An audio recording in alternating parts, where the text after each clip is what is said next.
What's going on, guys? Noobs here.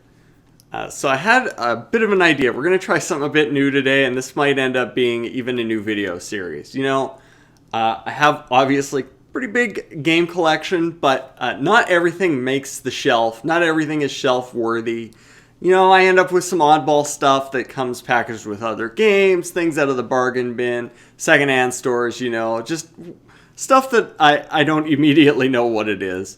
Has come into my collection. I thought, let's have a bit of fun, pull out some of these games and try reviewing them.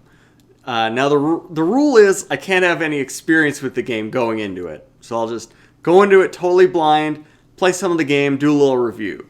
So I've got the treasure chest here. Let's open it up and find out what I'll be reviewing.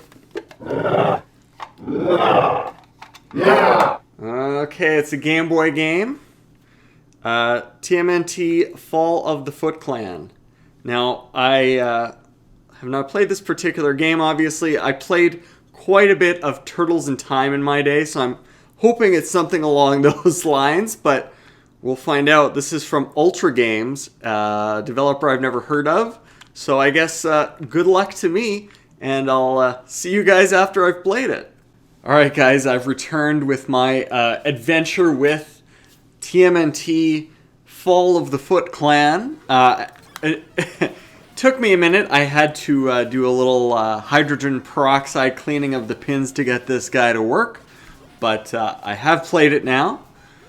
First things first, Ultra, it turns out, this was just like a shell company that Konami set up back in the NES days. You remember Nintendo limited how many games third parties could put out. Ultra was just kind of a little side thing Konami set up to get around that. So this is a legit Konami game after all. And you know what? It's pretty good. It's no Turtles in Time, but for a Game Boy game, you know what? It's pretty legit. So the genre, no surprise really. It is like a left and right scrolling hack and slash game.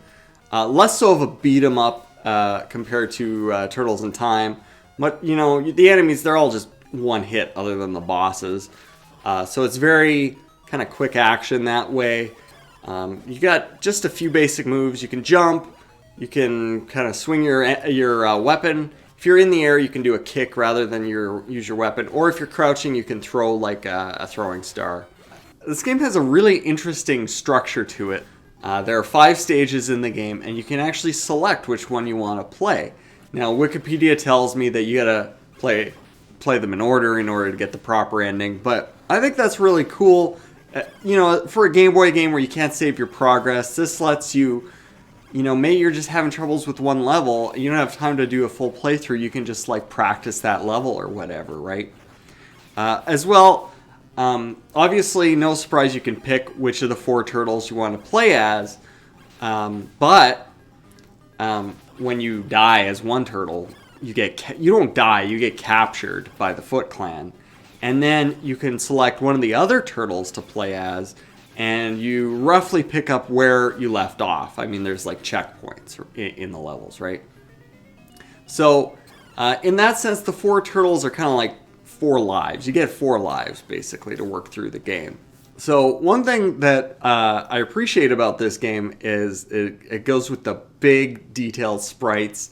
That's something in Game Boy games that could go either way, like for example, the first Super Mario Land, everything was so small on the screen, but then you get to Mario Land 2 and especially Wario Land, and you get those nice big sprites. I really like it, like Game Boy games that do that, but there are issues that come with it.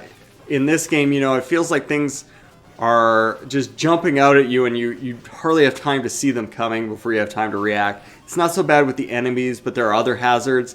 In particular, these kind of rolling, they look like tires, but maybe they're boulders or something. They come rolling at you. I barely had time to react and frequently got hit by those, much less so by the just hordes of Foot Clan guys just constantly descending upon me. And by the way, these Foot Clan guys, man, they are loyal to a fault, because they will just suicide leap at you no matter where you are. They will, there's one of the levels is like in a river, so you can go into the water. Now, maybe I'll give you a pass for the turtles, but those Foot Clan guys, they're right down on you under the water.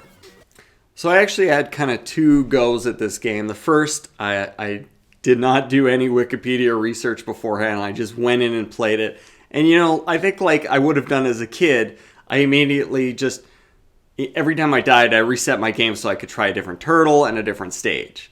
But that's really not the way the game is meant to be played. You want to be a little more methodical about it and actually, try to get good at each stage, right?